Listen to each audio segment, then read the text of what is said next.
We started 2008. That is when the company was formed, and that time I was working for stock exchange. And one day some guys from China came, and they were looking for renewable energy, and we didn't have anybody. But after some time, I realized there was a company called Oldanyat, and I went to see them. And I could see they were in very dire need of management staff. They were old men from Gong, and I could see that they have issues with management. So I decided to talk to them. I decided to help them, just as maybe a side hustle, to advise them, and maybe to see that they are following the management issues. So. That's the time I actually tried my luck and started doing something to do with renewable energy. And then I came to know so much. During that time, I got them a Chinese vendor of wind turbines, and he came from China, and I took him to the site, and we had a couple of days with him. During that time, I was asking, how can I do a project like Oldanyati and have it be my own? So at the same time, the government gave me with the feeding tariffs, and it encouraged local and individual investors to invest. The idea was to have as many investors in the energy field, not only Kengen and a few thermal plant operators. So it was a full page in the newspaper. So I decided I have a piece of land in Gatarakwa, and I know Gatarakwa have quite a good amount of sunlight. So I decided to apply through the expression of interest. After 1 or 2 months, I got a call from the government, and they told me, come from your application has been approved. So I went, and that's how we started, basically, yeah. So since then, there's so many, the process, according to the government website, the process is supposed to take 90 days, but it has taken 10 years. There are a couple of things that we needed to do. The most important one was feasibility study, or pre-feasibility study, which we did, and that took about 3 months to finish. I didn't have the technical. In Nairobi, there was no one who could have done a feasibility study for you. I went aloud looking for one. I got one company called PowerTech. They were based somewhere in the industrial area. Right now, I think they have been bought by Schneider. But then they were just small individual energy company. So they used to install solar. So I went there, and they did my feasibility studies. Then in this feasibility study, we took it to the government again. Everything used to go through the Ministry of Energy. And the Ministry of Energy, the bureaucracy in the ministry. So you take your feasibility study to take 1 or 2 months before somebody study it and take you to the next level. So the next level was environmental impact analysis, and of course you are hearing all these services. We had one, we took it, and it went through as well. And then there was a grid stability study, and the grid stability study was so technical for me. There was no one I knew who could do the grid stability study. So I went back to the Kenya Power guys. The same guys were negotiating, the same engineers of Kenya Power. One of them helped me do the grid stability study. The grid stability study involves analysis on the data that KPLS has.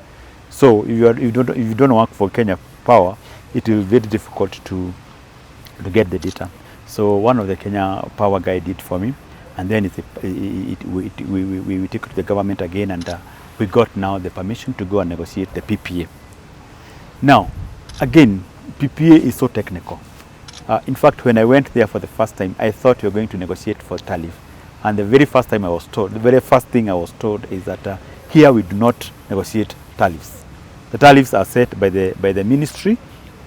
Everything else is what we negotiate. And I was like, what else do you negotiate apart from the tariff? So I realized that I had no capacity whatsoever to negotiate for the tariffs. The technical things and the technical jargon inside the PPA was just too much. So, and during that time again, just by luck, I bumped into an EPC. He's a representative of him. The guy was called Amit Shah. Now, Amit is the one who took me through the negotiation with the KPLC. And Amit has his own engineers. And now he's called Aston Field. Aston Field engineers will sit on this side of the board, and the KPLC guys will sit on the other, and they will go through all the issues in the PPA one by one. They are so technical. Dim generation, how we connect to the grid, how many hours of sunshine do we have, all that stuff. It was too tough for him. About 8 months, going to Kenya Power almost every other week, and you're able to finish it. And we got now, when you finish negotiating with the PPA for PPA, you take it to the PPP. It has to be approved by the PPP, and then from there you get instrument from ELC. Then it was called ELC, the instrument of not power, but the instrument of PPA. So we went again and got ratified by ELC. So then after that, we now therefore the president issued the four president issues that we needed to clear before we become effective. There's a target date. Then after that, you become effective. Now the four issues were, first of all, you need to be approved by PPP, and then your board has to approve the PPA, and then KPLC board has also to approve the PPA, and then you had to have an agreement with the COP. Now COP being the senior debt provider. So we had all that, but done.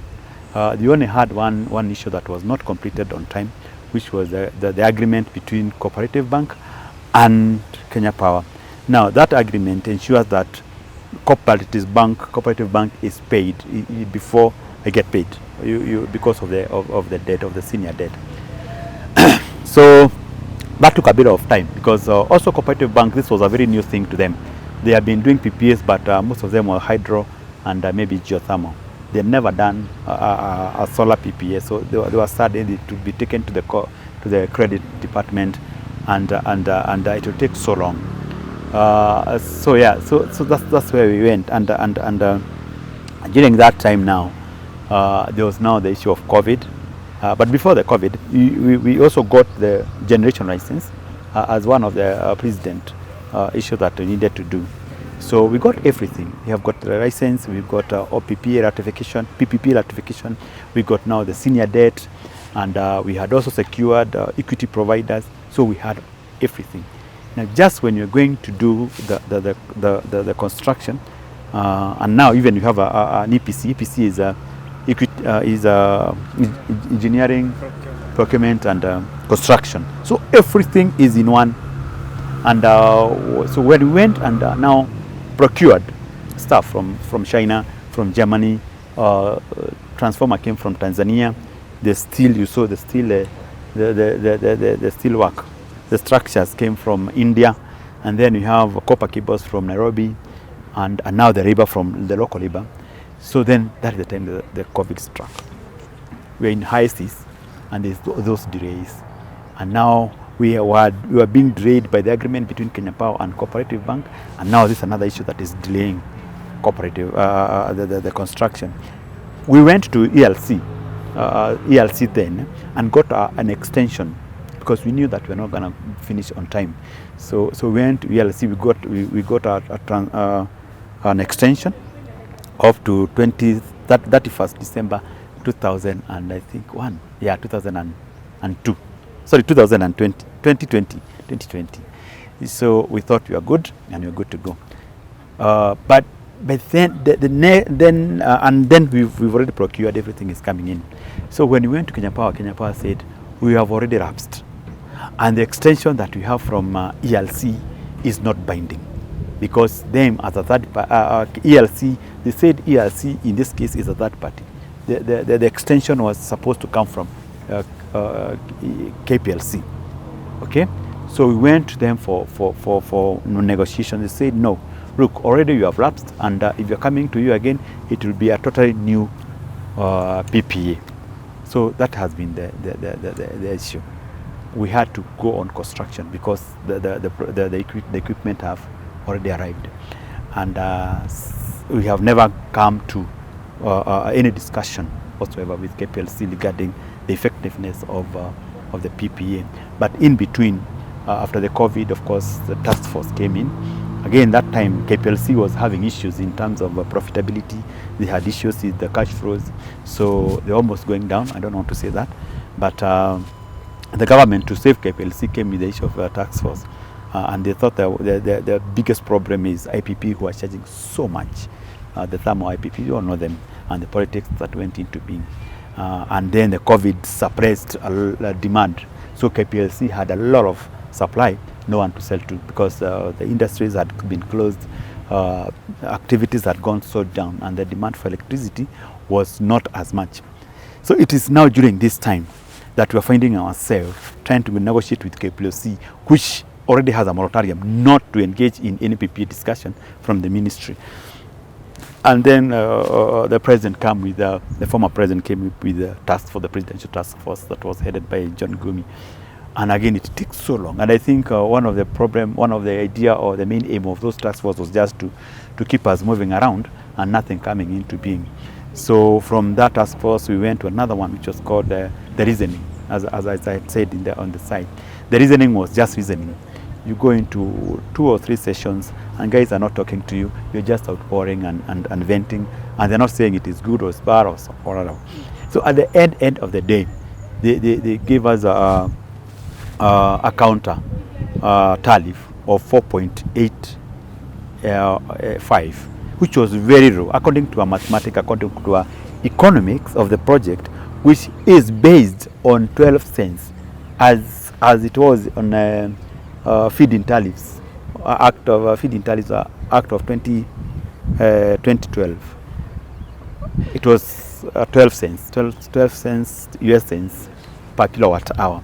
Now they've reduced it to 4.85. So there is no way we can be able to supply and even pay the first installment. And imagine now the installment are just piling, and the interest is just piling up. So we could not agree to that. So they went back and came up with a more improved counter tariff of 5.75. Now that's where we are. Again, we told them that with 5.75, we cannot be able to meet our obligations. We cannot be able to pay our senior debt, leave alone the equity that was provided by a UK government fund. So basically, that's where you get into. We have been having we have a complete 100% completed project for 2 years, and we have guards to pay. We have O&M guy like him behind me to pay. We have to renew the license, although we are not evacuating. We have to do all those manual. I have to go and visit the site almost every other 2 weeks and have meeting with these guys. So the expenses are still there. The services are still there, and there is zero money coming in. Nyeri government want me to pay the normal licensing and other stuff, and there is no revenue coming in. So that's where we find ourselves being to. We have had a couple of moratorium extension by the senior debt cooperative bank. Cooperative bank got the money from AFD. AFD has a renewable line, but because they are not a commercial bank, they use cooperative bank to extend to us. So we deal with cooperative bank. How much was extended to you? The whole amount due. So initially it was 11 years, or 1 year being a moratorium for construction. So that 1 year went. Then the first year is supposed to be 2 years later, 2 years like 2021. So we didn't pay anything 2021. We have not paid anything 2022. So and the interest is piling. Although they are pushing in the principal, but the interest is piling in our books. So as an investor, is the pain. I would say the pain is too much. The pain of visiting a dead plant for 2 years is beyond comprehension. This is not what I thought it will get to. When we were cutting in, the government was very keen on us. We'll have those meetings with the ministry guys, and they will push us. The pain of knowing that there are people who are looking at you to get some earning from you, from the project. There is the UK government, for example. REP has come in with the equity side, and the idea was, this is a small company. It might not have enough resources to provide for equity, and they came in handy because I had gotten the senior debt. But when they came in, I didn't have equity side, so they came in, they triggered the debt. And now the discussion that you're having with them, the discussion that we can't pay back, we can't even start paying the senior debt because the rank second. We have to pay the senior debt first and then pay them. Now we haven't even started paying the senior debt. Now they are part and parcel of the project, and they've been pumping money for on operations and maintenance. Now they are dry. All the budget that they had is completely dry. So we are running into a session where we'll just look at the plant as now degrade to zero, because we can't pay him, and if we can't pay him, it means that we can't be able to bring it to up to date, bring it to we can't do minor repairs. You see, when he's not there, you don't know what is happening. So it is that's the pain I'm talking about. Pain of looking at those guards and imagine that what is going through them, that they can see their future is just getting out of their fingers. The pain of having to, I'm a family man, to report to my wife that this year again we are reporting zero, and all the money that I've used for Macombarero, I've used it, the family money. I've been using money from my pocket. I've used money from my friends. I've been telling them you'll be connected, you'll be commissioned next year or this year, this, and that is not happening. The government seems like it has kicked us. Now that's the pain. I had borrowed money.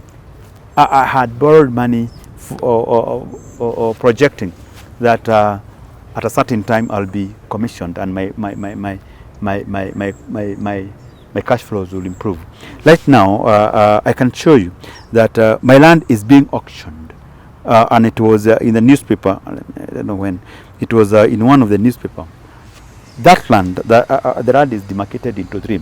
That parcel that has solar has already been taken by the bank. So there are two other parcels. The one adjacent, the one where my house is, and the one at the far end. So I took it to another bank for another facility, hoping that by the time you are coming there, the solar money will start coming. Now that was not forthcoming. So right now as we talk, I've been given the second notice, and it's the being action. I wish I can show you on, and I can take some of the cash flows and do another project. So these are the things that these are the challenges.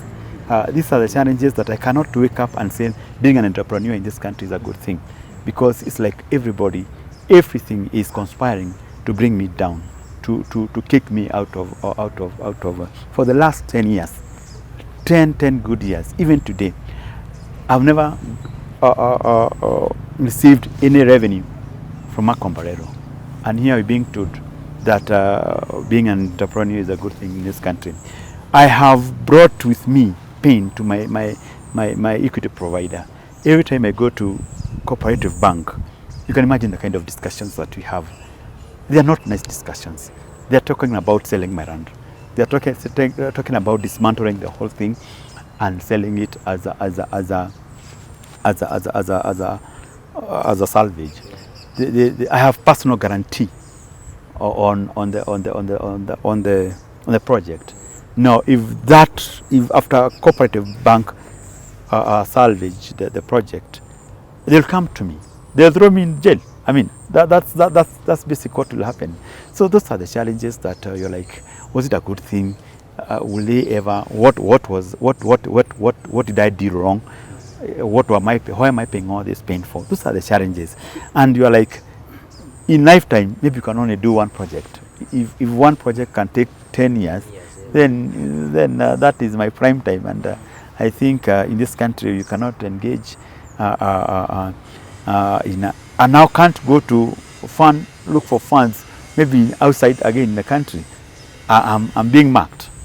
Yes, I'm a bad debt. So those are the challenges that we find ourselves into. And now, of course, being there and people laughing at you and all that manner of things. Those are the challenges.